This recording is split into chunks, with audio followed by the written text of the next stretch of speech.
Piazza dei Signori a quest'ora è deserta, ma sulle pareti dei suoi palazzi rimbalzano le luci di un Natale particolare.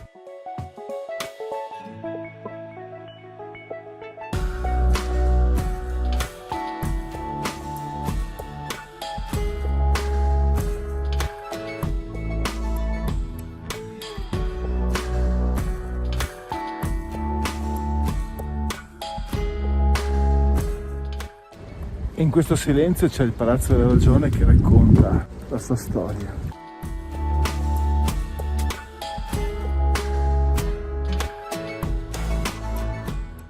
Guardate le stelle e non i vostri piedi.